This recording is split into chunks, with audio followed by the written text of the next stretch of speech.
Hello guys, तो आज हम एक्ट्स बिफोर इंडिपेंडेंस तो के एनालिसिस पे आपका स्वागत है। अगर आप सब्सक्राइब शेयर करते रहिएगा, ठीक है। तो डिस्कस करते हैं आज़ादी से पूर्व अंग्रेज़ों के काले कानून।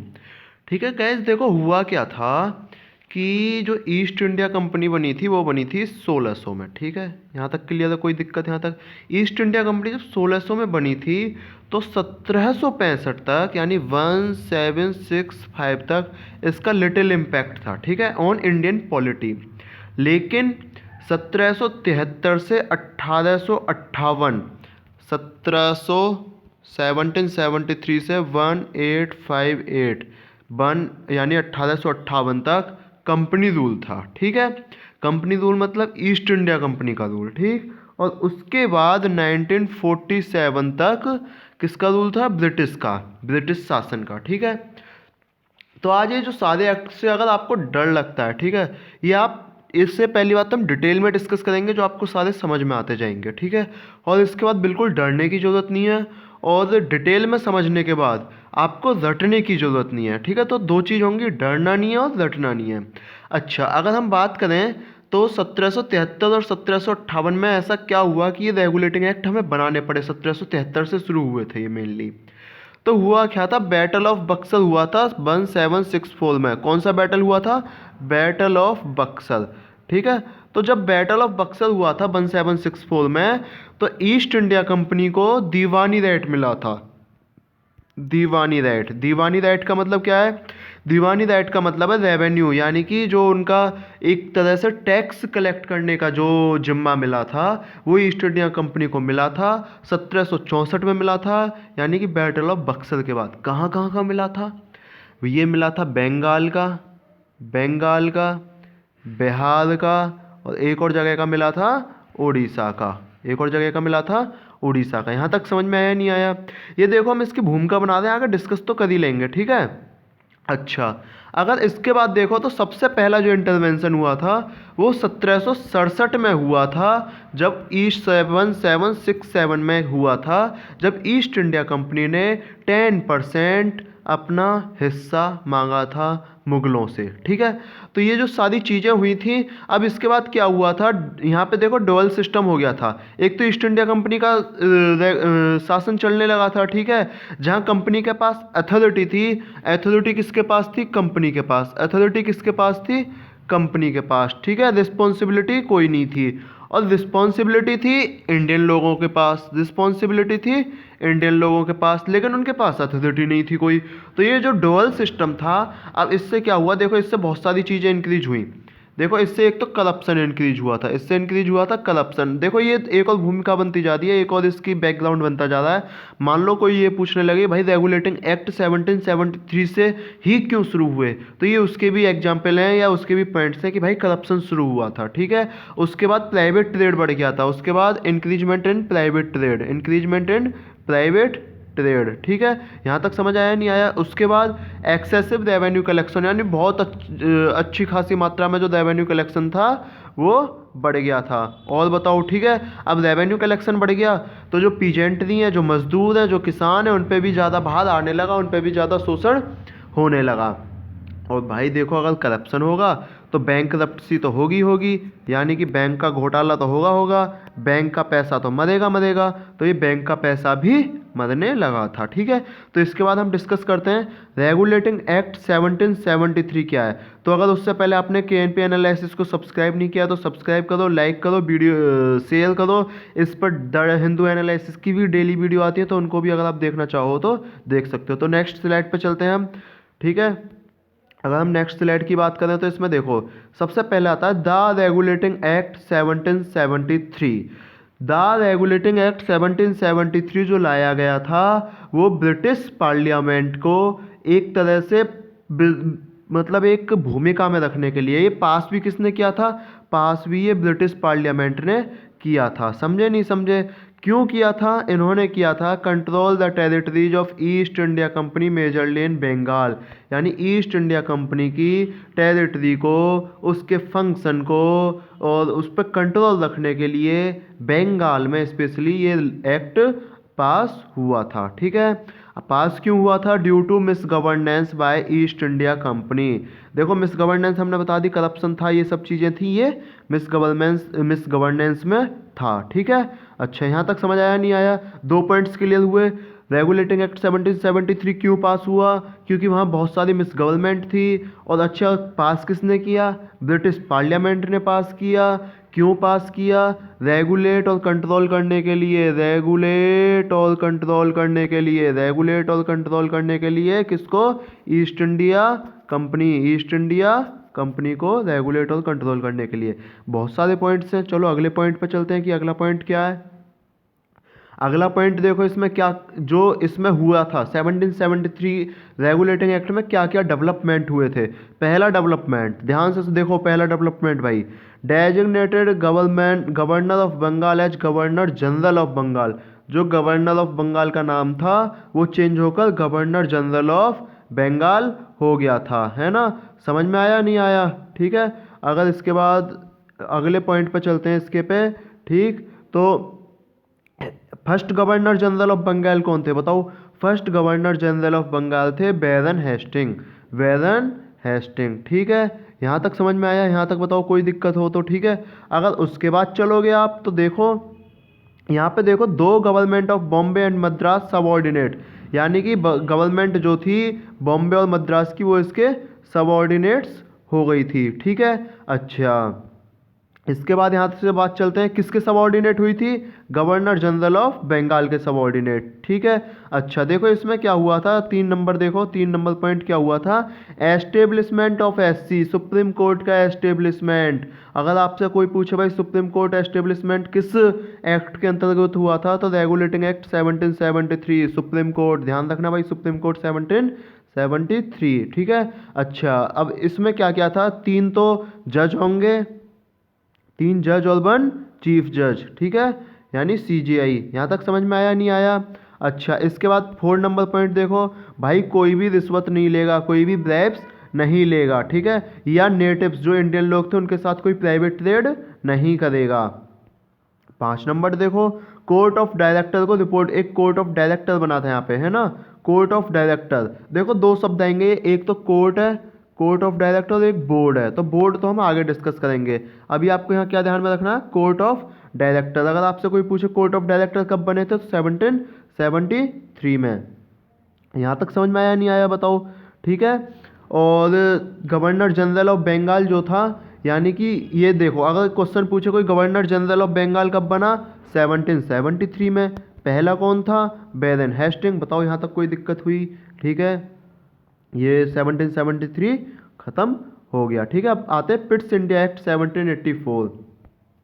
पिट्स इंडिया एक्ट 1784, देखो पिट्स इंडिया एक्ट 1784 में ब्रिटिश गवर्नमेंट को जो है कंपनी के अफेयर पे कंट्रोल करने का एक बहुत बड़ा दायरा बढ़ गया था। ठीक है, कंपनी के अफेयर पे अब कौन कंट्रोल कर रहा था? British government. कंपनी के अफेयर पे कौन कंट्रोल कर रहा था? British government. पूरी तरह से तो नहीं, लेकिन पूरी लगभग हर एक हिस्से में वो अपना कब्जा जमाते जा रहे थे। ठीक है, अच्छा इसमें पहली बार पिट्स इंडिया एक्ट में पहली बार ब्रिटिश पजेशंस का नाम है। ब्रिटिश पजेशन का मतलब होता है संपत्ति ऑफ ब्रिटिश। ब्रिटिश पजेशन अगर पूछ ले कहाँ पे आया था पहली बार, तो पिट्स इंडिया एक्ट 1784 में।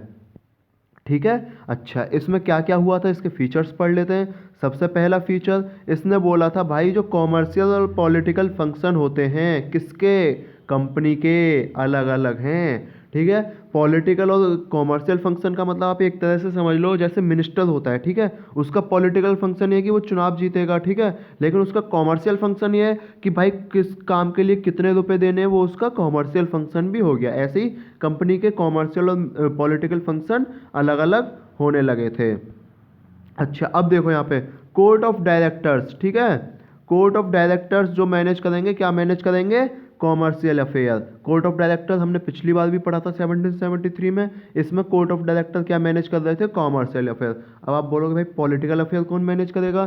तो पॉलिटिकल अफेयर के लिए एक नई बॉडी बनाई गई थी जिसका नाम था बोर्ड ऑफ कंट्रोल। देखो बोर्ड ऑफ कंट्रोल जो है एक नई बॉडी बनी थी, 1784 में बनी थी। ठीक है, और ये मैनेज कर रही थी पॉलिटिकल अफेयर्स। समझ आया नहीं आया बताओ? ठीक है। अच्छा, अब इससे आप एक देखोगे तो डबल गवर्नमेंट बन गई। डबल गवर्नमेंट कैसे बन गई? एक तो जो कॉमर्शियल अफेयर मैनेज करेगा और एक जो पॉलिटिकल अफेयर्स मैनेज करेगा। पॉलिटिकल अफेयर कौन मैनेज करेगा? Board of control. Court of commercial affair कौन मैनेज करेगा? Court of director. देखो सीसी ध्यान रखना, कॉमर्शियल कोर्ट, ठीक है ना? समझे यहाँ तक? नहीं समझे? अच्छा, अगर इसके बाद अगर नई बात करें तो जो बोर्ड ऑफ कंट्रोल था उसका एक और काम था एक्स्ट्रा में, कि वो जो भी सिविल और मिलिट्री गवर्नमेंट ऑपरेशन होंगे ब्रिटिश पोजेशन के, उनको भी वो कंट्रोल करेगा, सुपरवाइज करेगा। यहाँ तक समझ आया नहीं आया? अगला देख लो, कंपनी ब्रिटिश पोजेशन मैंने बता ही दिया आपको, ठीक है। अब आपसे कोई पूछ ले भाई बोर्ड ऑफ कंट्रोल कब बना था, तो आप बता दोगे 1784 में बना था। बताओ यहाँ तक कोई दिक्कत आएगी कि नहीं आएगी? बस इसमें यही मेन है कि बोर्ड ऑफ कंट्रोल और डुअल गवर्नमेंट, और जो यानी कि ये है कॉमर्शियल फंक्शन कौन देखेगा? कोर्ट ऑफ डायरेक्टर देखेगा, ठीक है। और political function board of control देखेगा। यहाँ तक क्लियर हुआ नहीं हुआ? नेक्स्ट स्लाइड पर चलते हैं। नेक्स्ट स्लाइड से पहले आपको एक बात बता दूं, देखो 1793 से पहले आप एक बात समझ लो। 1786 में एक कॉर्नवालिस थे गवर्नर। वो चाहते थे भाई मैं गवर्नर जनरल भी रहूं, वो चाहते थे मैं गवर्नर जनरल भी रहूं और कमांडर इन चीफ भी रहूं, कमांडर इन चीफ भी रहूं, है ना। तो 1786 में इसके लिए एक एक्ट आया था जिसने उन्हें गवर्नमेंट जनरल ऑफ बंगाल भी बनाया और कमांडर इन चीफ भी। अगर कोई पूछने लगे दोनों कब एक साथ हुए थे, तो एक्ट ऑफ 1786 में एक साथ हुए थे, ठीक है। समझ आ रहा है नहीं आ रहा? कमेंट करते जाना आप, ठीक है। उसके बाद हम डिस्कस करते हैं चार्टर एक्ट ऑफ 1793। इस एक्ट को हम डिस्कस करेंगे, ठीक। और अगर इस एक्ट को आप डिस्कस करना चाहोगे तो देखो ये देखते जाओ, चार्टर एक्ट 1793। देखो सबसे पहले तो इसमें पहले एक्ट कब आया था? 1773 में आया था। उसने बोला था 1773 से चल रहा था। अब 93 में अगले 20 साल के लिए और परमिशन मिल गई थी कंपनी के कॉमर्शियल प्रिविलेज, यानी कंपनी जो अपनी कॉमर्शियल हरकतें होंगी उस टाइम, तो ठीक है, वो 20 साल तक और बढ़ गई थी। यहाँ तक समझ आया नहीं आया? अच्छा, इसके बाद अगला पॉइंट देखते हैं। अब उसे 5 लाख पाउंड एनुअली देने पड़ते थे ब्रिटिश गवर्नमेंट को। किसे? कंपनी को। कैसे देने पड़ते थे 5 लाख? देखो पहले अपना सारे बेजेस यानी कि किराया चुका देगी, तनख्वाह चुका देगी, ठीक है, सैलरी होगी वो चुका देगी, सैलरी तनख्वाह एक ही बात है। कोई अगर पेंशन देते होंगे तो वो हटा देगी, है ना। इसके बाद जो भी चीज़ें होती होंगी उन्हें हटा के और उसके बाद गवर्नमेंट को 5 लाख रुपए देने थे, ठीक है। अब एक चीज़ समझ लो, अगर आपको गवर्नर जनरल बनना था, किसी स्टेट का गवर्नर बनना था या कमांडर इन चीफ बनना था, तो उसके लिए रॉयल अप्रूवल लेना जरूरी था। रॉयल अप्रूवल मतलब ब्रिटिश गवर्नमेंट की परमिशन लेनी जरूरी थी। समझे नहीं समझे? अब एक और चीज़ समझ लो भाई आप, कोई भी ऑफिसर्स इंडिया को विदाउट परमिशन नहीं छोड़ सकता था। अगर ऐसा होता तो ये मान लिया जाता कि भाई उसने अपने पद से रिजाइन दे दिया है, ठीक है। उसके बाद अब देखो, license to trade in India by company. अब इंडिया में ट्रेड करने के लिए लाइसेंस देने लगी थी कंपनी, ठीक है। या वो एम्प्लॉयज हो या कोई कंपनी हो, अगर उसको कोई लाइसेंस देगा तो वो कौन देगी? British east India company. इसे क्या बोलते थे हम? इस लाइसेंस का नाम था, या तो प्रिविलेज बोल दो इस लाइसेंस को बोलते थे प्रिविलेज, ठीक है, या लाइसेंस को बोलते थे हम कंट्री ट्रेड। लाइसेंस को बोलते थे हम कंट्री ट्रेड, है ना। समझ आए भाई? देखो भारत का व्यापार है तो देश का व्यापार, तो नाम क्या लग दिया इसका? कंट्री ट्रेड, ठीक है। अब इसके बाद एक और चीज़ समझ लो, देखो माल तो था ही था, ठीक है, माल तो बस क्या ही बोलूँ माल के बारे में, है ना। इसके बाद एक चीज़ समझ लो, रेवेन्यू एडमिनिस्ट्रेशन जो था, यानी कि रेवेन्यू सेपरेटेड फ्रॉम जुडिशियरी। अब रेवेन्यू और जुडिशियरी पहले भाई भाई थे, अब इनमें बंटवारा हो गया, ये अलग अलग हो गए। तो माल अदालत होती थी पहले, वो बंद हो गई, माल जो है वो बंद हो गई अदालत, ठीक है। समझ आया नहीं आया यहाँ तक? तो चार्टर एक्ट 1793 के पॉइंट समझ लो। सबसे पहले 20 ईयर्स के लिए प्रिविलेज बढ़ा, 5 लाख पाउंड्स उसे देने होते थे। इम्पोर्टेंट पर जो है इसमें यह है कि रॉयल अप्रूवल मैंडेट था, ठीक है। और लाइसेंस देने भी चार्टर एक्ट 1793 में शुरू हुए थे। बोलो यहाँ तक कोई दिक्कत आई कि नहीं आई? है ना, नहीं आई होगी जहाँ तक मुझे पता है, ठीक है। अच्छा, जो एक और चीज़ समझ लो, इसमें होम गवर्नमेंट सैलरी जो थी, मेंबर्स की सैलरी थी, वो इंडियन रेवेन्यू से मिलती थी। जो सैलरी थी वो इंडियन रेवेन्यू से मिलती थी। इसे क्यों बता रहा हूँ, इसे आगे समझना आप, ठीक है। अगले पॉइंट पर चलते हैं। चार्टर एक्ट 1813, है ना, 1813 के चार्टर एक्ट पढ़ेंगे। सबसे पहली बात, भैया मोनोपोली खत्म हो गई कंपनी की इंडिया में, ठीक है। मोनोपोली का मतलब है कि पहले कंपनी जो अकेली ट्रेड करती थी, जो कंपनी लाइसेंस देती थी, लाइसेंस कब देने शुरू हुए बताओ, लाइसेंस कब देने शुरू हुए थे, लाइसेंस से 17 अभी तो बताया था 1793 में, भाई कहाँ खो जाते हो यार, ठीक है। लाइसेंस देने कब शुरू हुए थे, 1793 में। तो जो उसकी मोनोपोली थी वो खत्म हो गई थी, किसमें खत्म कब हुई थी, 1813 में। एक्सेप्ट, एक्सेप्ट मतलब अपवाद, अपवाद क्या था इसमें, ट्रेड इन टी जारी रहेगा, ट्रेड इन टी और चाइना, है ना। ये यूपीएससी में एक क्वेश्चन भी आया हुआ है, ठीक है। इसके बाद एक और चीज़ देख लो, ये लिख रहा मैंने, monopoly of company over trade in T and trade with China जारी रहेगी, ठीक है। अब एक चीज़ समझ लो, जो सॉवरेनिटी थी ब्रिटिश क्राउन की, वो कंपनी टेरिटरी में स्टार्ट हो गई थी, यानी कि कंपनी टेरिटरी में जो भी ब्रिटिश क्राउन था वो उसकी एक अपनी सीमा वो बोल सकते थे, ठीक है। अच्छा, अब एक और चीज़ समझ लो इसमें, जो क्रिश्चियन मिशनरीज थे, यानी कि अपने क्रिश्चियन धर्म का प्रचार प्रसार करने आए थे, वो भी इसी एक्ट के अंतर्गत आए थे, इसी समय आए थे, उन्हें इसी टाइम परमिशन मिली थी। समझे नहीं समझे, कब परमिशन मिली थी, मान लो पूछ ले क्वेश्चन, क्रिश्चियन मिशनरीज को भाई परमिशन कब मिली थी, तो वो मिली थी 1813 में, 1813 में क्रिश्चियन मिशनरीज को परमिशन कब मिली थी भाई, जल्दी बताओ, 1813 में। अच्छा, अब एक और चीज़ समझ लो जो इंपॉर्टेंट क्वेश्चन होता है कि भाई आपके लिटरेचर के लिए, भाषा के लिए, है ना, साइंस के लिए यानी विज्ञान के लिए, ठीक है, आपकी समझ के लिए 1 लाख रुपए, 1 लाख रुपए जो खर्चा करता था स्टेट, ठीक है, वो था 1813 में स्टार्ट हुआ था, यानी वेस्टर्न एजुकेशन का स्प्रेड करना था, किसके लिए, भारतीयों के लिए, किसके लिए, भारतीयों के लिए। अगर 1 लाख रुपए का खर्चा करना था तो वो किस में शुरू हुआ, 1813 में। समझे समझे नहीं समझे, 1813 में गवर्नमेंट ने खर्चा किया था 1813 में, ठीक है।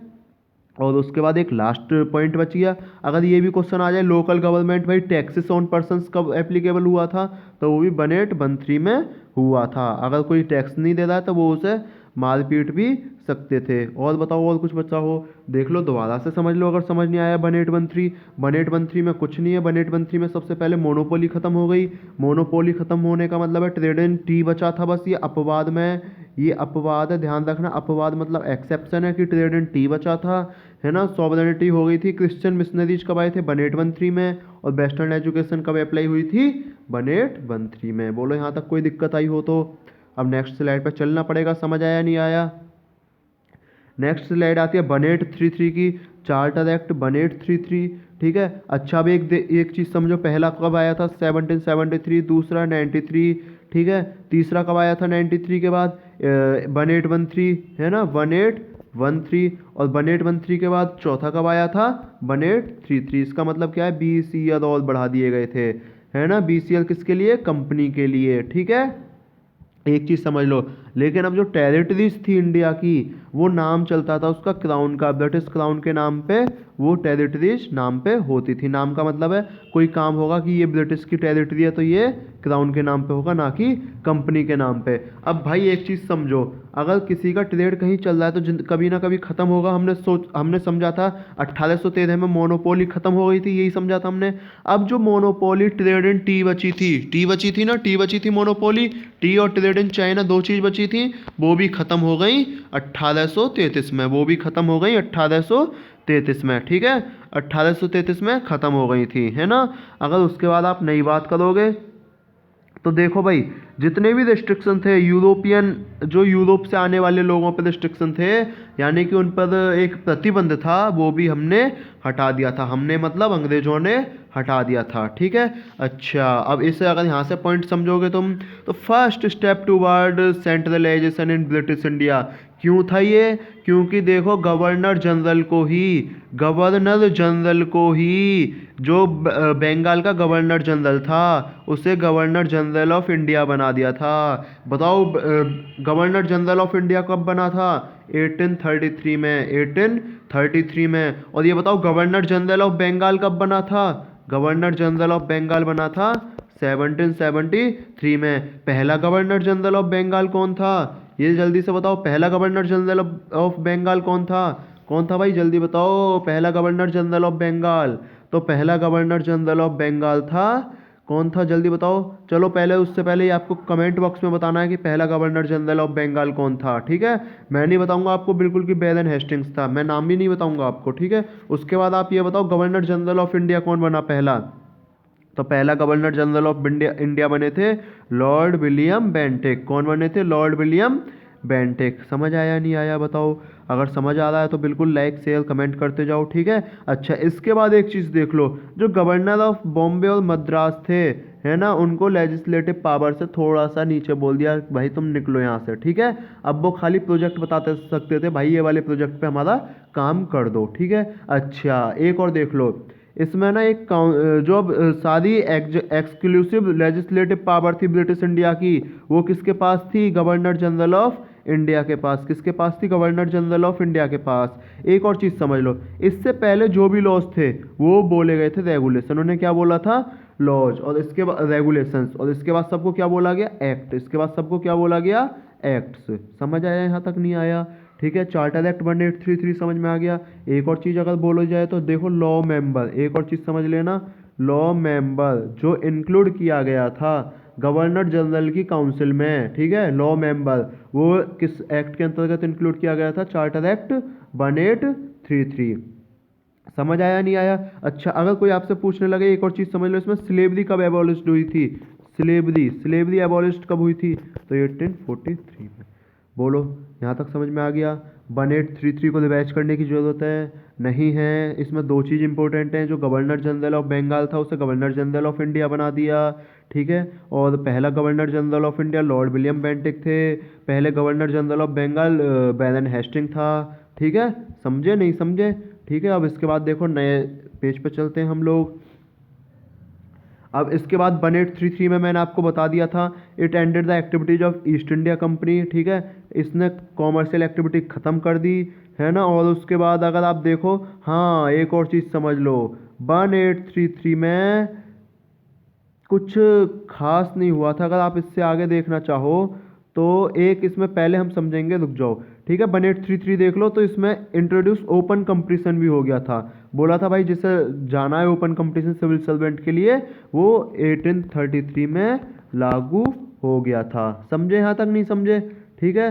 अच्छा, अब इसके बाद जो है देखो एक और चीज़, अगर कंपनी रिलीजन, कलर, बर्थ और डिसेंट के आधार पर रोजगार देने से मना करती थी तो ऐसे वो मना नहीं कर सकती थी कोई भी इंडियन सिटीजन से। ये भी किस में आया था? 1833 में आया था। इसके बाद हम समझते हैं नेक्स्ट 1853। 1853 पे आ जाओ। 1853 ने देखो गवर्नर जनरल की जो काउंसिल थी उसके लेजिस्लेटिव और एग्जीक्यूटिव फंक्शन अलग अलग कर दिए। लेजिस्लेटिव और एग्जीक्यूटिव फंक्शन अलग अलग कब हुए गवर्नर जनरल काउंसिल के? 1853 में। इतना इंपॉर्टेंट नहीं है लेकिन कर लेते हैं, ठीक है। अच्छा, एक और चीज़ देख लो, 6 मेंबर्स लेजिस्लेटिव काउंसिलर जो थे वो काउंसिलर में ऐड हुए थे। किसके लिए? लेजिस्लेटिव फंक्शन के लिए, ठीक है। Open competition system of selection and recruitment वो कब हुआ था? 1853 में। एक चीज़ समझ लो, देखो 1833 में क्या हुआ था अगर आपको समझाया जाए तो, यहाँ तो इंट्रोड्यूस ए सिस्टम हुआ था, ठीक है, इंट्रोड्यूस ए सिस्टम। और 1853 में क्या हुआ था? तो 1853 में हुआ था open competition of selection and recruitment, ठीक है। वहाँ इंट्रोडक्शन हुआ था, यहाँ प्रोसेसिंग हुई थी, ठीक है। और देखो इसने जो कंपनी का रूल था वो इंडियन टेरिटरीज और ब्रिटिश क्राउन के नाम पे बढ़ा दिया था, है ना। अच्छा, इसके बाद एक चीज़ समझ लो, हम हर बार क्या बोलते थे भाई 20 साल बढ़ा दिए, 20 साल बढ़ा दिए, 20 साल बढ़ा दिए, यही बोला था। इसमें कोई टाइम नहीं दिया था कि ये कब तक के लिए बढ़ाया गया। इसका मतलब क्या है कि मामला ख़त्म होने वाला था, ठीक है भाई। अगर कोई ये ना बताए कि तुम मुख्यमंत्री कब तक के लिए हो, जब तक बोले ना 5 साल के लिए हो, तो समझ लो कहीं ना कहीं खतरा है, सीट पे खतरा हो रहा है, ठीक है। अब यही है भाई, अगर खतरा होता जाएगा अगर आप पढ़ोगे नहीं, अगर आप इस वीडियो को छोड़ के जाओगे एक आधा एक्ट भूल जाओगे, ठीक है। इस वीडियो को देखने के बाद अगर आप किताब में पढ़ोगे तो आपको पक्का एक्ट समझ में आ रहे होंगे, चार्टर एक्ट समझ में आ रहे होंगे, आपको पता हो जाएगी कि भाई रेगुलेशन कब बोलते थे, पता होगी भाई एक्ट कब बोलते थे, ठीक है। तो भाई मेहनत करनी पड़ेगी, वीडियो पूरी देखनी पड़ेगी, ठीक है। मत देखो, कोई ज़रूरी भी नहीं है, बस ज़रूरी ये है कि भाई पेपर में आपके नंबर आने चाहिए। मेरी वीडियो देख के आए, किसी और की वीडियो देख के आए, ये आपका फैसला है, ठीक है। और अगर मेरी वीडियो अच्छी लग रही हो तो भाई चैनल को जरूर सब्सक्राइब कर देना। चैनल का नाम है KNP एनालिसिस, ठीक है। यहाँ तक बताओ कोई दिक्कत है तो। अब अगले पे चलते हैं। देखो अगली जो है act for better government of India, 1858 act समझ लो, 1858 act for better government of India. भाई एक और चीज़ देखो, इससे पहले हुई थी 1857 की क्रांति, ध्यान से समझना भाई आप सब। 1857 की क्रांति हुई थी, ठीक है। 1857 की क्रांति में क्या हुआ था, मंगल पांडे वगैरह बहुत फेमस हुए थे, ठीक है। रानी लक्ष्मीबाई भी उसी में फेमस हुई थी, ठीक है। फेमस का मतलब लड़ी थी, मुख्य धारा में थे ये लोग। 1857 की क्रांति के बाद ब्रिटिश गवर्नमेंट पे बहुत सारा एक उसका विरोध होना शुरू हो गया था। पहली बार माना जाता है कि अगर स्वतंत्रता की क्रांति शुरू हुई थी तो वो 1857 को माना जाता है। तो इसके बाद जो है एक उन्हें एक्ट फुल उन्हें एक यानी कि एक बोलना पड़ा कि भाई हम अच्छी सरकार देंगे, ठीक है। तो ये होता ही है, अगर किसी पर कुछ काम नहीं होता तो वो बोलता है कि हम आपको अच्छी सरकार देंगे। तो इसलिए अंग्रेजों ने भी एक एक्ट बनाया था, act for better government of India 1858। अब इसमें देखो इंडिया जो था वो हर मजेस्टी यानी ब्रिटिश के जो रानी राजा थे उनके ही नाम पे जो भी एक्ट लागू होगा, जो भी इंडिया गवर्न होगा उनके ही नाम पे होगा, ठीक है। अब देखो एक और चीज़, governor general of India viceroy बन गए थे। Governor general of India viceroy बन गए थे। और पहले वायसराय कौन थे, लॉर्ड कैनिंग। पहले वायसराय कौन थे, लॉर्ड कैनिंग। देखो तीन चीज़ समझ लो यहाँ। पहले गवर्नर जनरल ऑफ बंगाल, पहले गवर्नर जनरल ऑफ बंगाल, पहले गवर्नर जनरल ऑफ बंगाल कौन थे, बैरन हेस्टिंग, बैरन हेस्टिंग, ठीक है, बैरन हेस्टिंग। पहले गवर्नर जनरल ऑफ इंडिया कौन थे, पहले गवर्नर जनरल ऑफ इंडिया कौन थे, कौन थे पहले गवर्नर जनरल ऑफ इंडिया। अगर पहले गवर्नर जनरल ऑफ इंडिया की बात करूं मैं तो पहले इससे बात कर लेते हैं कि ये कौन थे, लॉर्ड वायसराय कौन बने थे पहले। तो ये वायसराय बने थे पहले लॉर्ड कैनिंग, ये लिख रहा नाम देखो आप, लॉर्ड कैनिंग। ये मैं बीच में आपको इसलिए नहीं बता रहा हूँ, आप याद करो क्योंकि आप भूल रहे होगे, मुझे पता है। बताओ नहीं तो पहले गवर्नर जनरल ऑफ इंडिया कौन थे, ठीक है। अगर ये क्वेश्चन आपके लिए छोड़ दूँ तो कैसा रहेगा, है ना। तो इस क्वेश्चन का जवाब आपको आंसर में कमेंट बॉक्स में देना है कि पहले गवर्नर जनरल ऑफ इंडिया कौन थे, ठीक है गुरु। इसके बाद नेक्स्ट एक और चीज़ बची इसमें 1858 में। अच्छा अब इसमें एक और चीज़ देखो, पहले बोर्ड ऑफ कंट्रोल और कोर्ट ऑफ डायरेक्टर जो दो रूल थे वो खत्म हो गए थे, ठीक है। Board of control, court of director क्या देखता था, commercial function. Court of director क्या देखता था, commercial function. Board of director क्या देखता था, पॉलिटिकल फंक्शन, है ना। ये हो गया था डुअल सिस्टम। ये क्या हो गया था, डुअल सिस्टम। डुअल सिस्टम खत्म कब हो गया था, ये स्टार्ट कब हुआ था, 1784 में। पिट्स इंडिया एक्ट 1784 में स्टार्ट हुआ था, खत्म कब हुआ, 1858 में। बोलो यहाँ तक समझ आया नहीं आया। इसके बाद नेक्स्ट स्लाइड पे चलते हैं, है ना। अब इसके बाद 1858 में एक और चीज़ देख लो, दो तीन चीज़ें ये, ठीक है। इसमें एक नया ऑफिस बना था, secretary of state for India. एक तो वायसराय हो गया, एक हो गया secretary of state for India, जिसके पास इंडियन एडमिनिस्ट्रेशन की यानी भारतीय प्रशासन की सारी पावर थी, सारी अथॉरिटी थी, ठीक है। अच्छा रिस्पॉन्सिबल किसके प्रति था वो, ब्रिटिश पार्लियामेंट के प्रति। कितने मेंबर काउंसिल थी उसकी, 15 मेंबर काउंसिल थी, ठीक है। काउंसिल कैसी बॉडी थी, मात्र एडवाइजरी बॉडी, मात्र सलाह देगी, ठीक है। काउंसिल क्या थी, मात्र सलाह देने वाली बॉडी, है ना। और उसके बाद अगर भैया काउंसिल के किसी भी बंदे पे, सेक्रेटरी पे मुकदमा हो सकता था तो वो इंग्लैंड में और इंडिया में हो जाएगा। यहाँ तक समझ आया कि नहीं आया, ठीक है। इसके बाद अगर हम नेक्स्ट बात करें तो नेक्स्ट एक्ट पे चलते हैं। अगला देखो Indian council act 1861, Indian council act 1861। देखो इसमें एक चीज़ याद कर लेना, पोर्टफोलियो, कहीं भी पोर्टफोलियो दिख जाए ना आपको 1861 टिक करना है, ठीक है। 1861 में पोर्टफोलियो समझाऊंगा इसे। पोर्टफोलियो से क्या मतलब, पोर्टफोलियो का मतलब होता है एक प्रोसेस, ठीक है। अच्छा पोर्टफोलियो पे बात करते हैं तो ये जो था इसमें नॉन ऑफिशियल मेंबर्स सबसे ज़्यादा आए थे, non official members law making process में, ठीक है। अच्छा इसमें अगर बात कर लें तो beginning of representative institution by associating Indians with law making process, यानी लॉ मेकिंग में अब इंडियंस भी जाने लगे थे, लेकिन कैसे मेंबर थे वो, नॉन ऑफिशियल। कैसे मेंबर थे वो, नॉन ऑफिशियल, यानी ऑफिस के थ्रू नहीं थे, ठीक है, सरकारी नहीं थे एक तरह से बोलना चाहो तो, है ना। इसके बाद देखो लॉर्ड कैनिंग जो थे उन्होंने अपनी काउंसिल में 3 इंडियंस को लिया था, है ना, लेजिस्लेटिव काउंसिल में।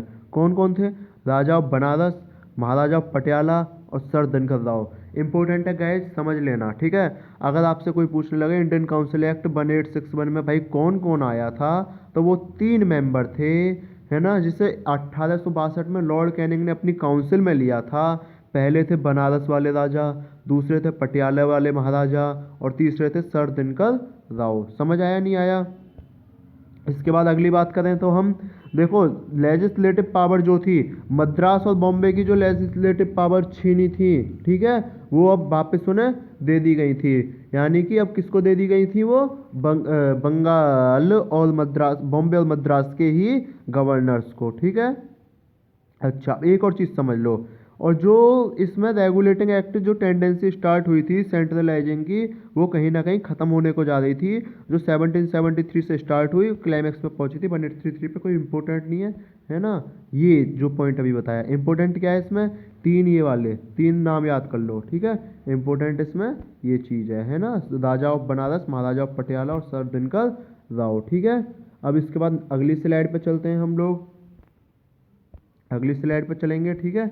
अगली स्लाइड पे है 1861 में, देखो एक और चीज़ समझ लो, 1861 में इंटरनल ऑटोनॉमी टू प्रोविंसेस जो मिली थी, इसमें शुरुआत हुई थी, और 1937 में पूरी ऑटोनॉमी प्रोविंसेस ऑटोनॉमियल मिल गई थी। ऑटोनॉमी में उनके अपने फैसले लेने की क्षमता, ठीक है, प्रोविंसेस में मिल गई थी। अच्छा, जो अब एक चीज़ समझ लो, इसमें जो लेजिस्लेटिव काउंसिल थी, बताया ना लेजिस्लेटिव काउंसिल में कौन कौन था, उसके पास कोई रियल पावर नहीं थी, नो रियल पावर।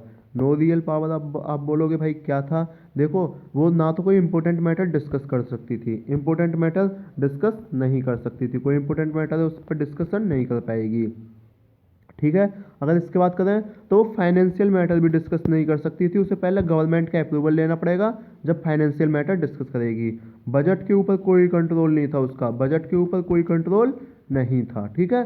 तो ये उसके लेजिस्लेटिव काउंसिल की वीकनेसेस थी, है ना। अगले एक्ट पे चलते हैं। इसके बाद आता है इंडियन काउंसिल एक्ट 1892, ठीक है। 1892 समझेंगे। इंडियन काउंसिल एक्ट 1892 क्या होता है? तो इसने देखो एडिशनल नॉन ऑफिशियल मेंबर, देखो नॉन ऑफिशियल मेंबर इंक्लूड कब हुए थे? 1861 में, 1861 में इंक्लूड कब हुए थे? 1861 में। नंबर कब इंक्रीज हुआ उनका? नंबर कब इंक्रीज हुआ उनका? 1892 में। नंबर कब इंक्रीज हुआ उनका? 1892 में। समझ आया नहीं आया?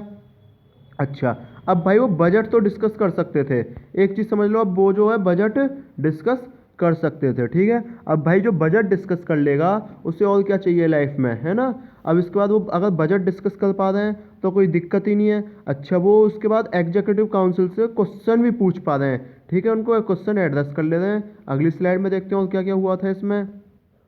अब देखो इसमें जो है नॉन ऑफिशियल मेंबर जो थे उनके नॉमिनेशन कहाँ कहाँ से आने थे? नॉन ऑफिशियल मेंबर के जो नॉमिनेशन है वो आने थे वायसराय की रिकमेंडेशन से, वायसराय की रिकमेंडेशन से, और बंगाल चैम्बर ऑफ कॉमर्स से। अगले प्रोविंशियल लेजिस्लेटिव के कहाँ से आने थे? गवर्नर से। रिकमेंडेशन किस किसकी? District board, municipalities, university, trade association, जमींदार, चैम्बर, कहीं भी दिख जाए ये चीज़ 1892 आंसर टिक करना है। समझे नहीं समझे? अच्छा, एक और चीज़ समझ लो, इसमें इलेक्शन वर्ड यूज नहीं हुआ था, है ना। इलेक्शन वर्ड देखो, ये जब चुने जा रहे हैं नॉन ऑफिशियल मेंबर तो हमने क्या सोचा होगा? इलेक्शन हुआ होगा? नहीं, इलेक्शन वर्ड इन्होंने इसमें यूज नहीं किया था, ठीक है। इसके बाद एक और चीज़ समझ लो, नॉमिनेशन जो रिकमेंडेशन सर्टेन बॉडीज, मैंने बता दिया कौन कौन सी बॉडीज थी, ठीक है। अच्छा, अब मैंने बता दिया वो पब्लिक से क्वेश्चन, एग्जीक्यूटिव से क्वेश्चन पूछ सकते थे, मैंने पहले ही बताया था, आप एग्जीक्यूटिव से वो क्वेश्चन पूछ सकते थे 6 डेज नोटिस पर। कितने दिन के नोटिस पर? 6 दिन के नोटिस पर, ठीक है। उन्हें पहले 6 दिन का नोटिस देना पड़ेगा जब वो पब्लिक मैटर पर कोई भी क्वेश्चन पूछ पाएंगे। समझ में आया नहीं आया? ठीक है, 1892 समझ में आ गया भाई। 18 गैस देखो 1892 में 2-3 चीज़ें हुई थी, इसमें नॉन ऑफिशियल मेंबर्स इंक्रीज हुए थे, बजट पे डिस्कस करने की पावर मिली थी लेजिस्लेटिव काउंसिल को, ठीक है। और इसके बाद जो नॉमिनेशन थे वो Bengal chamber of commerce, recommendation of viceroy, municipalities और डिस्ट्रिक्ट बोर्ड्स, जमींदार्स, ठीक है, इन सब के रिकमेंडेशन पे होते थे, जो प्रोविंशियल काउंसिल में रिकमेंडेड करते थे, ठीक है। और बताओ और इलेक्शन इस 1892 में इंट्रोड्यूस नहीं हुआ था। नेक्स्ट स्लाइड पे चलते हैं। नेक्स्ट स्लाइड पे चलते हैं। इंडियन काउंसिल एक्ट 1999, ये इंडियन काउंसिल एक्ट है, ये थोड़ा गलत लिख गया। 1909 इसे आप हम कवर करेंगे। अब एक चीज़ समझो भाई, इंडियन 1909 का एक चीज़ समझ लो। 1909 में इस रिफॉर्म को बोलते थे हम मॉन्टे मिलो रिफॉर्म्स। क्या बोलते थे? मॉडले मिंटो रिफॉर्म्स या मिंटो मॉडले रिफॉर्म्स, कुछ भी बोल लो आप। मॉडले जो थे वो उस टाइम सेक्रेटरी थे और मिंटो जो थे उस टाइम वायसराय थे। मिंटो जो थे वो वायसराय थे, मॉडले सेक्रेटरी थे। क्या क्या हुआ था इंडियन 1909 में, इंडियन काउंसिल एक्ट 1909 में? देखो सबसे पहले इसमें पॉपुलर एलिमेंट गवर्नेंस, यानी कि अगर आप बोलो भाई अपने इंडिया में भी यहीं से शुरुआत हुई थी देखने की कि क्या क्या कैसे कैसे चलता है, कैसे काउंसिल काम करती है, ठीक है, कैसे बजट काम करता है। अगर ये सारी चीज़ें की शुरुआत है तो इनकी जड़ है 1909। 1909 का क्या नाम है? मॉडलेमेंटो रिफॉर्म्स। कोई पूछे मॉडलेमेंटो रिफॉर्म्स कब आए तो 1909 में आए। इसके फीचर्स क्या क्या थे उनको डिस्कस कर लेते हैं। लेजिस्लेटिव काउंसिल का इसमें जो साइज था वो इंक्रीज हो गया था। लेजिस्लेटिव काउंसिल का जो साइज है वो इंक्रीज हो गया था, ठीक है। अगर इसके बाद और डिस्कस करना चाहो आप तो लेजिस्लेटिव काउंसिल के बाद एग्जीक्यूटिव किस किस के लिए? सेंट्रल प्रोविंशियल दोनों के लिए, ठीक है। सेंट्रल में 16 से 60 मेंबर तक रह पाएंगे, प्रोविंशियल में कुछ पक्का नहीं था, है ना। इसमें 16 से नंबर उनका कितना कर दिया गया था?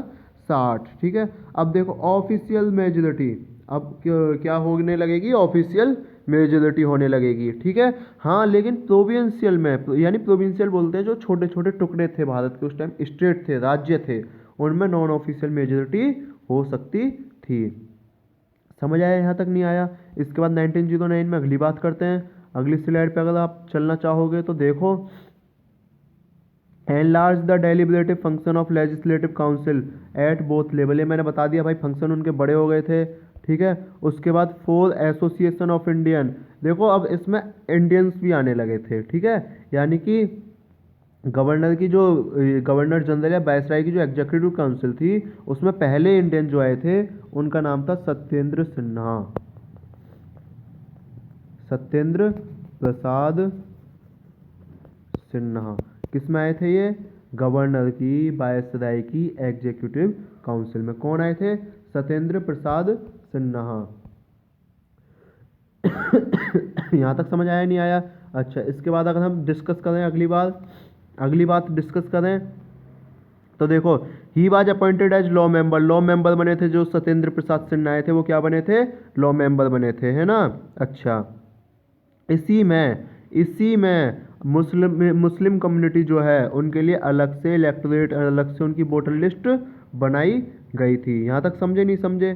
ठीक है। अच्छा, उसके बाद जैसी उनकी पॉपुलेशन थी इस हिसाब से उन्हें रिप्रेजेंटेशन देना था, ठीक है। और इनकम क्वालिफिकेशन जो थी वो भी लो रखी। देखो पहले जो वोटिंग होती थी वो आपकी एज के आधार पे नहीं होती थी,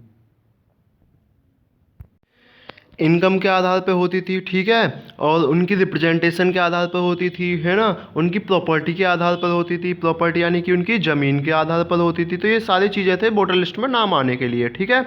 अच्छा, इलेक्शन जो था वो इनडायरेक्ट इलेक्शन होता था, बहुत इनडायरेक्ट, बहुत रूप से इनडायरेक्ट वे में था, है ना। इनडायरेक्ट वे में जैसे भाई ये zamindar, Bengal chamber of commerce, university, ये सब क्या कर दिए? रिकमेंडेड कर दिए थे, तो इनडायरेक्ट इलेक्शन माना जाता था, ठीक है।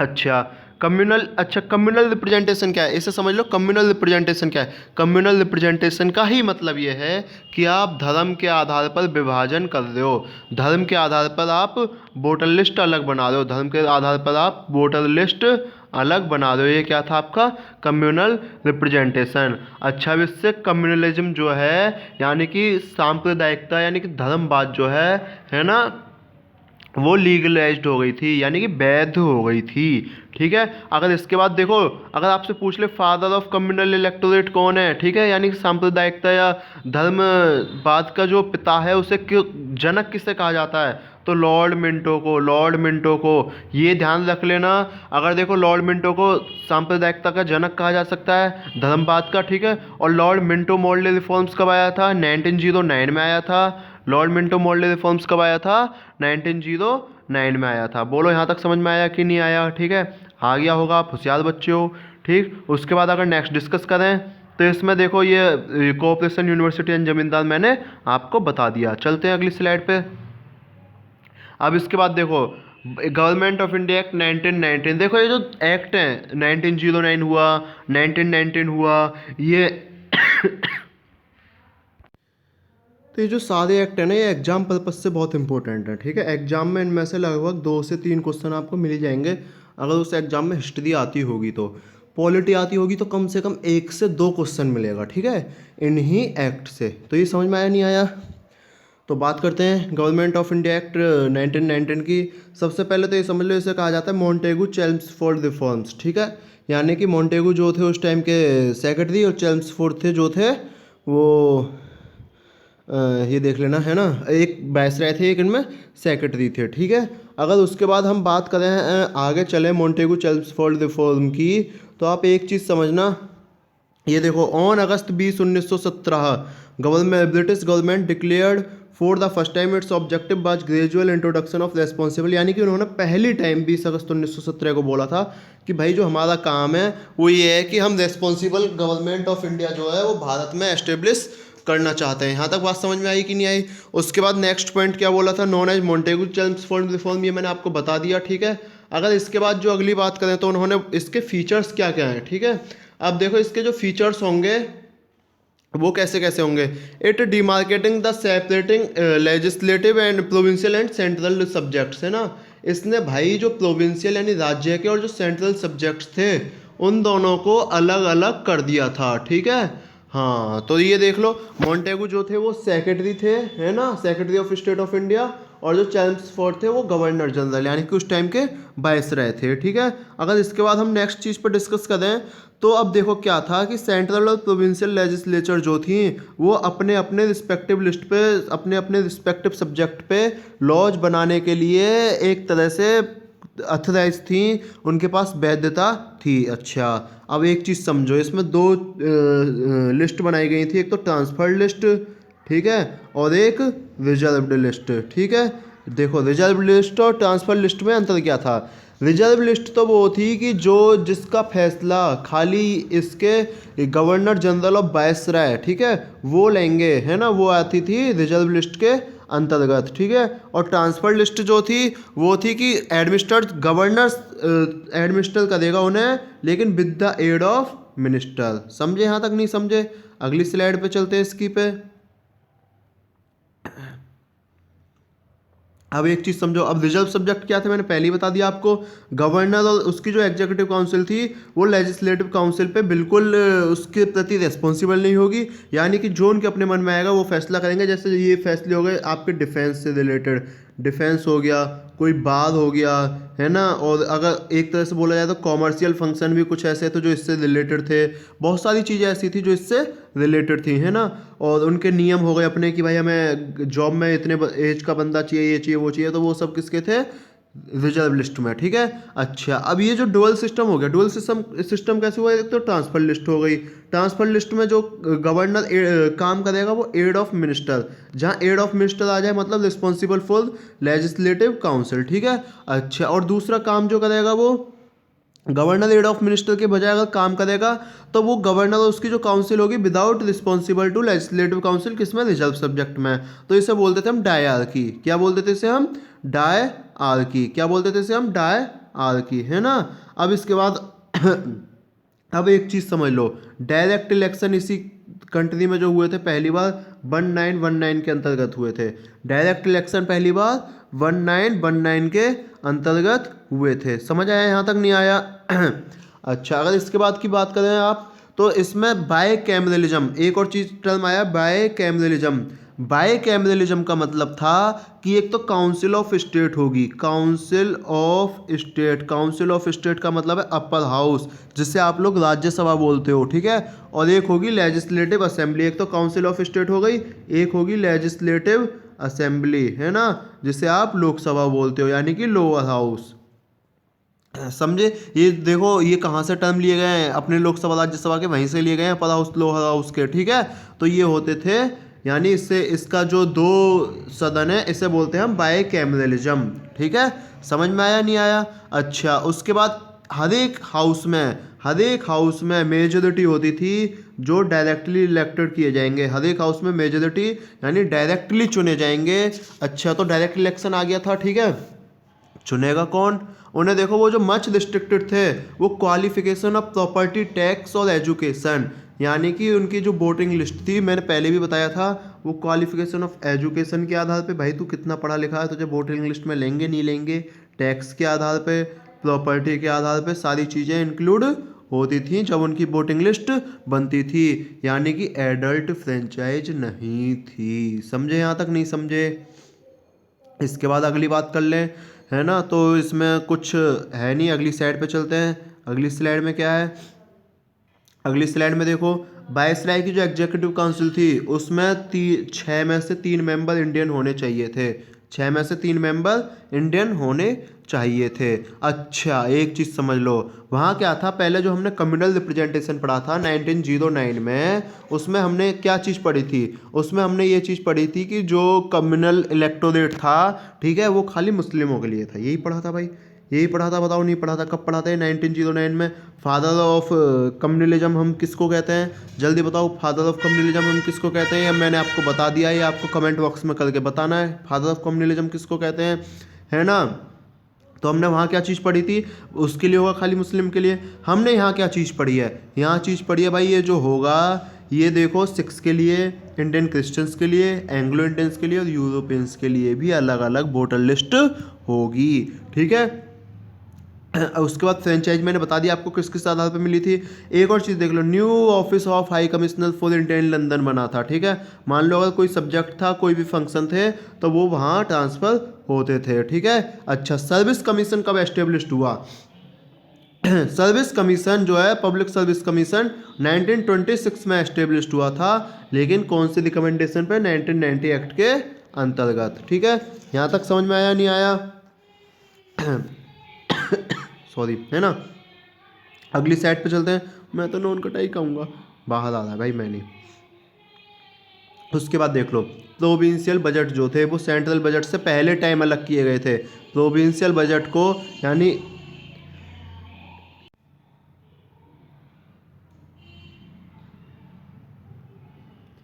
और सेंटर, है ना, इन दोनों का बजट जो था वो अब अलग अलग होना था, ठीक है। एक चीज़ समझ लो, साइमन कमीशन की भूमिका कब बनी थी? साइमन कमीशन की जो भूमिका बनी थी वो यहीं से बनी थी। कैसे?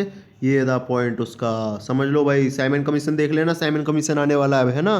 तो इसमें जो है अपॉइंटमेंट हुआ था, एक कमीशन बनाया था जो भाई इस एक्ट के बारे में इसके 10 साल बाद, ठीक है, हमें रिपोर्ट देगा कि इसका काम कैसा रहा, ठीक है। तो वो कौन कमीशन जो बना, फिर वो बना साइमन के अंतर्गत, ठीक है। तो अगली स्लाइड में देखते हैं क्या था वो Simon commission.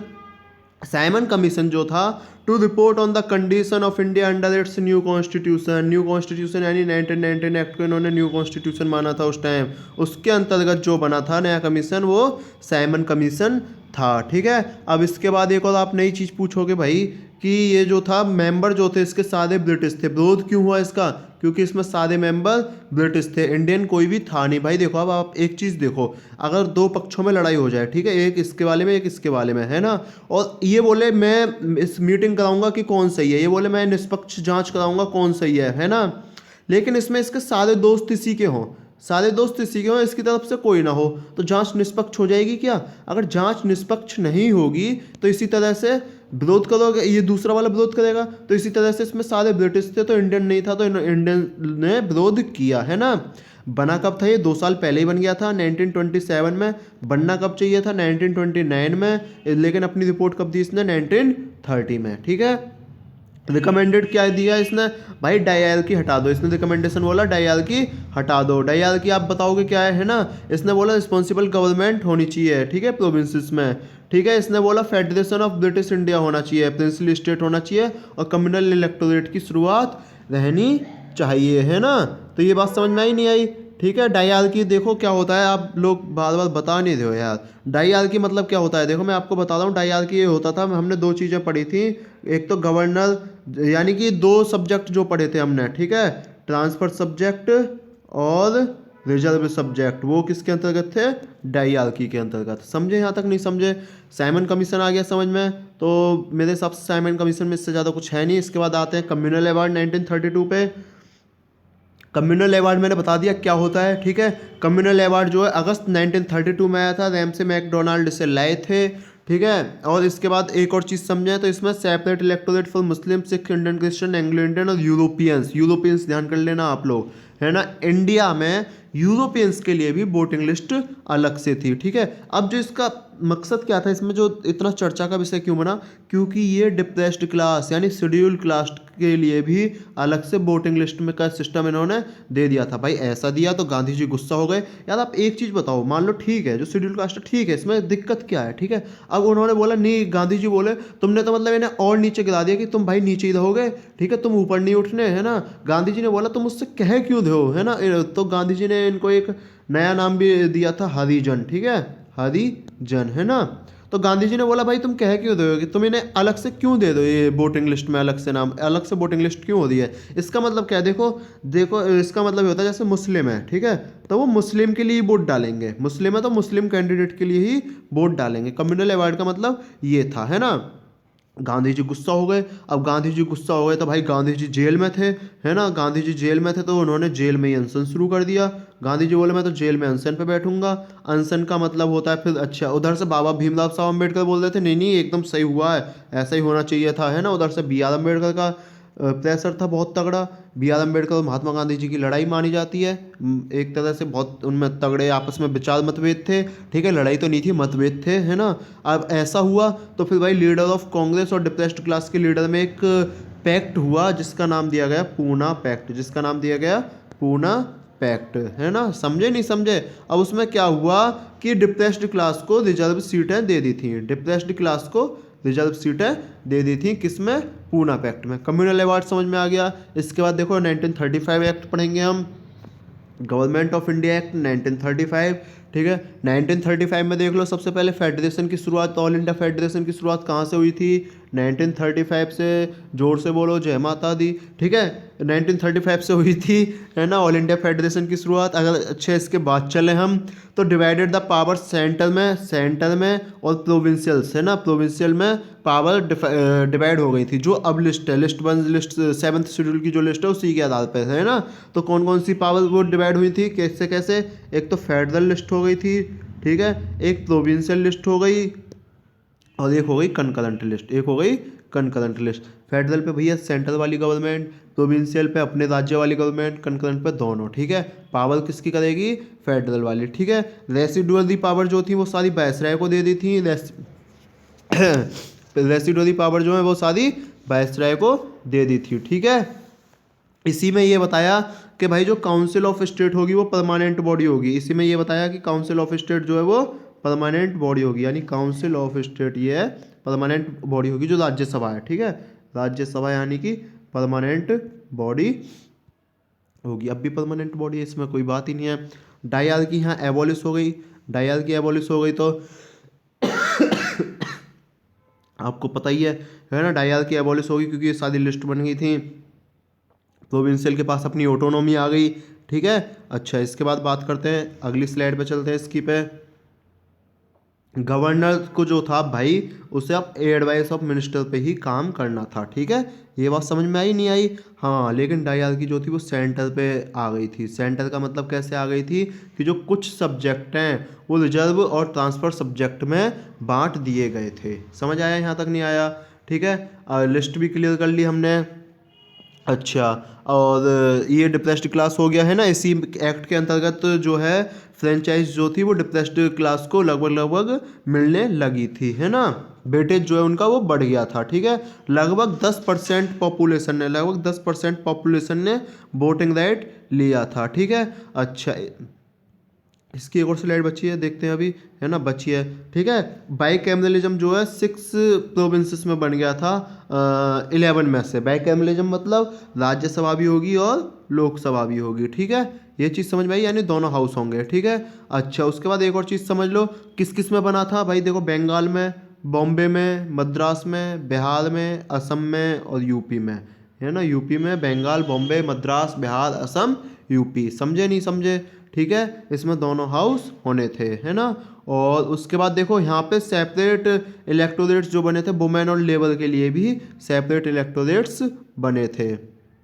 All India federation मैंने बता दिया यहीं पे बना था, ठीक है। अच्छा, एक और जो था Indian council of secretary of state, एक सेक्रेटरी ऑफ स्टेट की जो इंडियन काउंसिल थी वो हमने हटा दी थी, सेक्रेटरी ऑफ स्टेट की इंडियन काउंसिल हटा दी थी, ऐसे उसे ऐसे काटा था, ऐसे देखो ऐसे, ठीक है। अब इसके बाद नई बात करते हैं थोड़ी सी। तो नई बात क्या करते हैं, ये जो एक्ट था कितनी तारीख तक फोर्स में रहा था, 15 अगस्त 1947 तक ये एक्ट फोर्स में रहा था, ठीक है। अच्छा, अब देखो एक चीज़ बात करते हैं, हम जो बात करते हैं ये था 1935, लगभग फेडरेशन जो है इंडिया में उसकी भूमिका इसी ने रखी थी, ठीक है। 1935 के भाई देखो उसके बाद 1947 एक्ट आएगा, ठीक है। 1935 के बाद 1947 एक्ट की बात करें तो बीच में बहुत सारे आंदोलन हुए, महात्मा गांधी जी ने भी अपना बहुत सारे एक डेवलपमेंट निभाया था, ठीक है। इसके बाद अगस्त ऑफर आया, क्रिप्स प्रपोजल आया, सीआर फॉर्मूला आया, है ना, देश को कि भाई कैसे कैसे देश की पावर जो है वो ट्रांसफ़र की जाए, है ना। तो इसमें बहुत सारी चीज़ें चल रही थी। तो उसके बाद एक एक्ट आया 1947, ये 1937 मैंने आपको बता दिया है, ठीक है। एक्सटेंट फ्रेंचाइज वगैरह ये सब मैंने आपको बता दिया है, ठीक। अगर आपको इसकी पीडीएफ चाहिए तो भाई पीडीएफ इसकी मिल जाएगी, KNP एनालिसिस एक टेलीग्राम चैनल है मेरा, ठीक है। उस पर जाके इसकी पीडीएफ आपको मिल जाएगी, उस पर से डाउनलोड कर लेना, ठीक है। इसके बाद हम चलते हैं गवर्नमेंट ऑफ इंडिया एक्ट 1947 पर, है ना। जल्दी से ख़त्म कर लो, लास्ट बचाइए, ठीक है। अब देखो इसने जो है ब्रिटिश रूल एंड हो गया, ब्रिटिश रूल एंड हो गया, तो इंडिया जो है इंडिपेंडेंट और सॉवरेन स्टेट बन गया था 15 अगस्त 1947 से। अच्छा, 1947 में क्या हुआ था, पार्टीशन ऑफ इंडिया, दो इंडिपेंडेंट स्टेट बने थे, पाकिस्तान और एक तो पाकिस्तान और इंडिया। अच्छा, पाकिस्तान में भी दो थे, एक तो पाकिस्तान हो गया और एक ईस्ट पाकिस्तान हो गया, ठीक है। इससे अगली चीज़ समझ लो, इसने जो ऑफिस ऑफ वायसराय है वो ख़त्म कर दिया कि अब कोई वायसराय नहीं होगा, बाहर में जाओ तुम, ठीक है। अच्छा, और जो ब्रिटिश किंग की एडवाइस पर डोमिनियन कैबिनेट इंक्लूड किया जाता था वो सब खत्म हो गया, है ना। भैया अब जिससे जैसा कॉन्स्टिट्यूशन बनाना है कॉन्स्टिट्यूशन बनाने की पावर मिल गई थी, ठीक है। अच्छा, इसके बाद इन्होंने बोला कॉन्स्टिट्यूशन बना लो और जौन सा एक्ट चाहो आप उसे रिपील कर सकते हो, यानी कि उसे ख़त्म कर सकते हो, नष्ट कर सकते हो। गवर्नमेंट ऑफ इंडिया एक्ट 1947 को भी आप ख़त्म कर सकते हो, ठीक है। यहाँ तक क्लियर हुआ कि नहीं हुआ, इसके आगे चलते हैं हम। No act of British parliament passed after, British parliament का कोई भी एक्ट 15 अगस्त 1947 के बाद पास नहीं होगा, ठीक है। Office of secretary of state भी खत्म हो गया। पावर किसके पास आ गई, secretary of state for Commonwealth affairs, power किसके पास आ गई, सेक्रेटरी फॉर कॉमनवेल्थ अफेयर्स, ठीक है। यहाँ तक समझ आया नहीं आया। इसके बाद बात कर लेते हैं कि अब जो ट्राइबल एरियाज थे, इंडियन प्रिंसली स्टेट थे, ठीक है, वो सारे ब्रिटिश पैरामाउंटेसी जो थी, यानी ब्रिटिश पार्लियामेंट का जो उन पर कब्जा था, ब्रिटिश का कब्जा था, वो ख़त्म हो गया, ठीक है। इसके बाद बात कर लेते हैं, अब इंडियन प्रिंसली स्टेट थे, इस एक्ट ने बोला कि भैया तो तुम इंडिपेंडेंट रहो, ठीक है, या भारत के साथ चले जाओ या इंडिया के साथ चले जाओ या पाकिस्तान के साथ चले जाओ, वो उनकी मर्जी है। लेकिन सरदार हमारे वल्लभ भाई पटेल थे, वो उन्होंने मार पीट के बुला लिया अपने में, दादा हुए नालायक हो, है ना। उसके बाद अगर बात करें तो फिर जो है provided governance of each the dominion and provinces by government of India act of 1935 till the new constitution was form, यानी जब तक नया कॉन्स्टिट्यूशन बनेगा, जब तक 1935 के अकॉर्डिंग हम चलेंगे, ये मैंने पहले ही बता दिया था। लास्ट चल रहा है एकदम, ठीक है। Two veto bills for ask for reservation certain bills this right was reserve for, अब देखो जो गवर्नर जनरल रह गया था उसी के पास ये राइट था कि भैया कौन से बिल का अप्रूवल होना, कौन से का नहीं होना, ठीक है। अच्छा, इसके बाद में गवर्नर जनरल के पास पूरी पावर होगी कि वो किसी भी एक्ट को अपने नाम में बोले ये एक्ट मैंने दिया है, ठीक है। यहाँ तक समझ गए। अच्छा, ये समझो जो टाइटल था एम्परर ऑफ इंडिया का, है ना, जो किंग ऑफ इंग्लैंड दिया जाता था, वो भी ये टाइटल ख़त्म हो गया। और इसके बाद लास्ट स्लाइड देख लेते हैं अब हम, ठीक है। इसके बाद देखो अपॉइंटमेंट, सिविल सर्विस खत्म हो गई, अब कोई अपॉइंटमेंट नहीं करेगी ब्रिटिश सरकार। रिजर्वेशन, कोई पोस्ट का रिजर्वेशन नहीं होगा। इसके बाद अगर आप डिस्कस करना चाहो तो जो मेंबर थे सिविल सर्विस के, जो 15 अगस्त 1947 से पहले अपॉइंट हुए थे, वो बेनिफिट लेते रहेंगे, है ना। अच्छा, अब देखो 14-15 अगस्त की मिडनाइट को, यानी कि 15 अगस्त के रात के 12 बजे या 14 अगस्त के रात के 11:59 पे, और आप बोल दो 15 अगस्त के 12:01 पे, है ना। तो ये जो काम हुए थे ये हमारा इंडिया जो इंडिपेंडेंट हुआ 15 अगस्त 1947 को इंडिपेंडेंट हुआ था। पहला गवर्नर जनरल कौन था? पहला गवर्नर जनरल कौन था? लॉर्ड माउंटबेटन थे, ठीक है, जिन्होंने जवाहरलाल नेहरू को शपथ दिलाई थी।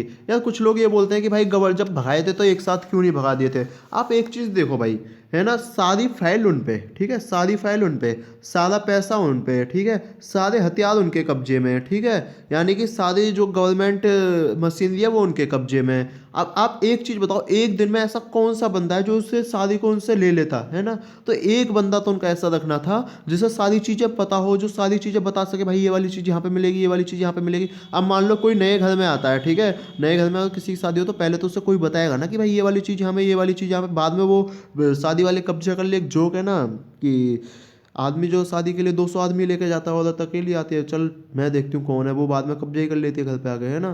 तो ये जो सब चीज़ें है ना, इसीलिए लॉर्ड माउंटबेटन को रखा होगा उस टाइम। तो वो फर्स्ट गवर्नर जनरल हुए थे न्यू डोमिनियन ऑफ इंडिया के। हालांकि देखो जो पाकिस्तान है वो बहुत बाद तक उसके मिलिट्री अंडर में रहा था, जो मिलिट्री थी वो भी ब्रिटिश गवर्नमेंट के अंडर में रही थी, है ना। तो ये सारी चीज़ें हैं।